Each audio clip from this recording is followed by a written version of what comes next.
Местная продукция популярна у покупателей, заявили представители федеральных сетей на встрече в Общественной палате Коми.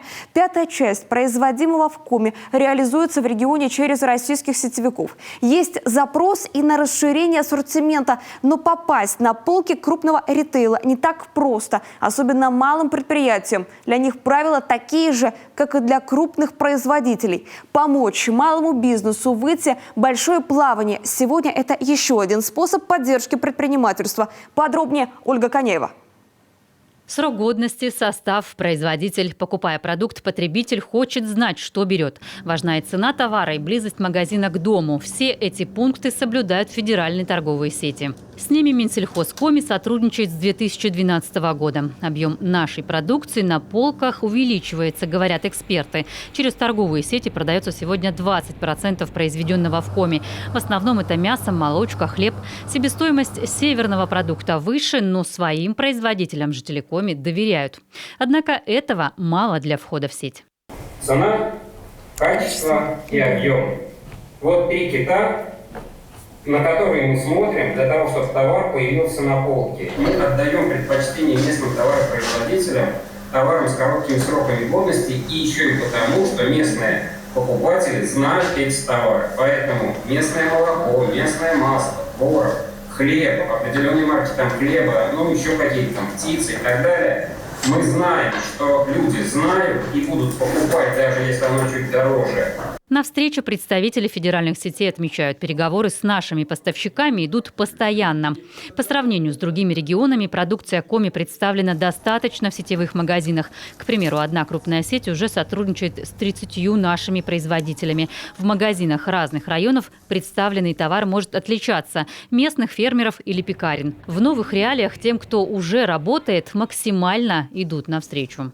В сегодняшних условиях мы готовы идти на встречу поставщику в части их исполнения договора. Да? Потому что мы сейчас понимаем, что, например, если берем хлеб, то половина закупок, которые они там осуществляли за рубежом, они сейчас логистические цепочки разрушены. Да? И, соответственно, мы не применяем штрафных санкций к тем поставщикам, с которыми мы работаем.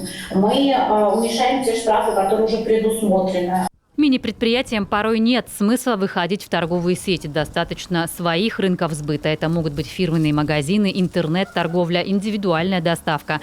Но уж если решил идти дальше – упаковка, ритмичность поставок, сопроводительная документация. Придется соблюдать правила. Если для ярмарки у нас достаточно получить на всю тушу целиком ветсан-документ, то для продажи через торговые сети или какие-то объекты уже у нас идет товарная группа, и документы должны быть декларационного характера. Есть ряд вопросов с размещением, например, рыбной продукции, когда у наших товаропроизводителей отсутствует возможность для фасовки, нарезки, упаковки, персонализированных упаковок, которые требуются именно для нашего покупателя на сегодняшний день.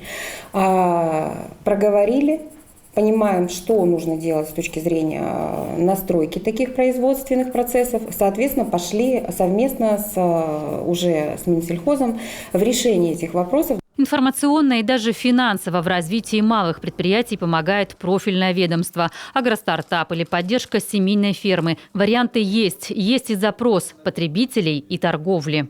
При выборе определенных продуктов мы свои предпочтения бы с удовольствием бы отнесли к нашим производителям, и брали бы у них.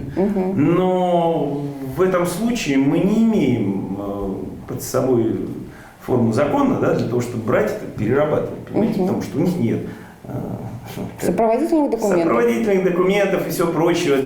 Правила торговых сетей одни. Для крупного бизнеса и малышей интерес должен быть обоюдным. Переговорный процесс уместен, но переступить, например, через санитарные правила точно не получится. Бизнесу уже идут послабления в этом. Вот на 2022 год получается остановка полная. Плановые проверки будут проводиться только поставщиков в детские учреждения, плюс питание в детских учреждениях, и сами все там лагеря будут проверяться, но это уже безопасность жизни и здоровья детей. Да?